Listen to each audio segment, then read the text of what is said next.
Good afternoon, folks. This is Mechanic Dave with Affordable Automotive Repair and Sales. I was putting in a lower and upper control arm on a 2003 Chevy 1500. The damn coil on this is massive, so I couldn't get my regular spring compressor in here.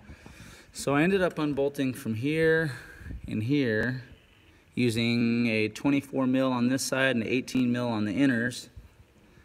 Stand clear as you're undoing them because the tension of that spring is going to throw it down. But on the inner ball joint, just leave that connected, and then the spring will remain intact and all that shit. But just don't be in the way when that sucker lets loose. I'm not condoning this as the safest way, but when you go to put the new one in, bolt it up there first, there and there. Keep the rotor kind of out of the way and the ball joint out of the way. So take your floor jack and jack it up, and this is only going to compress so far before it starts to lift the vehicle. And I know a lot of you folks aren't going to have a two-post lift like I do, so chalk the front of the vehicle, or chalk the rear tires, and put some jack stands under the front. Just be as safe as you can. Don't be in any crush points where if this thing came down, your legs would get cut, pinched, severed, whatever. Just please take caution. Wear safety glasses. Just remember, if that spring comes out, it'll kill you. But a lot of us don't have a choice.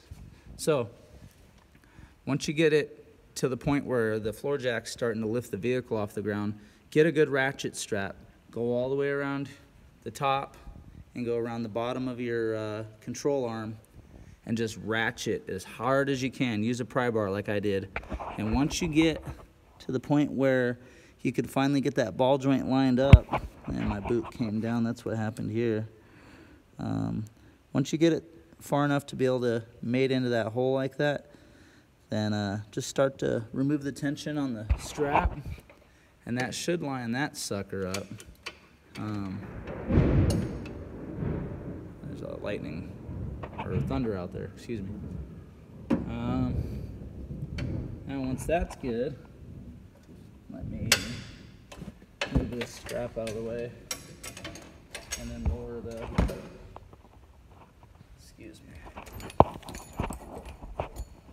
Nah, that'll come off later. My strap's stuck from the tension.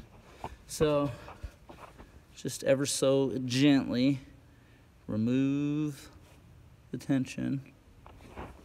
Let me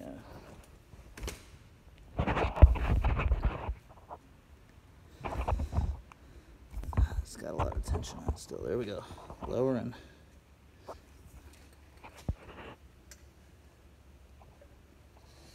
Just trying to get my boot on there.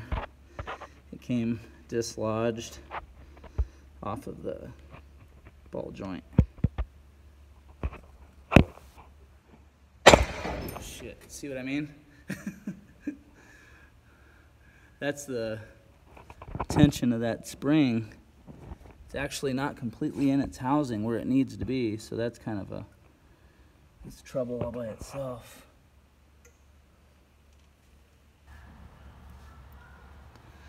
Ball joint's in though. Now that I've crapped myself. I want to get that lower castle nut on there.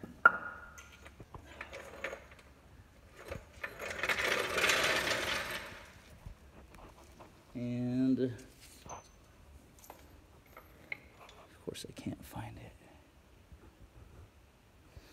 Anyways, you want to make sure that the bottom spring is in its holder. See how mine is? I don't think you can see it very well.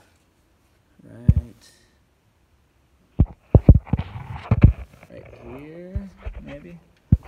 Well, it's not in its holder right here.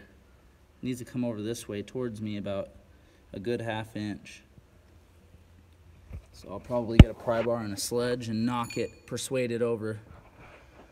Be very careful, folks. This is the way I had to go because I couldn't get the right tools for the right job today. Customer dropped off. I already removed the lower one, and I put myself in that position. So if you have any questions, don't hesitate to ask. Please be very careful. This is a dangerous job. You can be here today and gone tomorrow if that spring comes out and hits you in the head or anywhere in the body. It'll F you up. Be safe.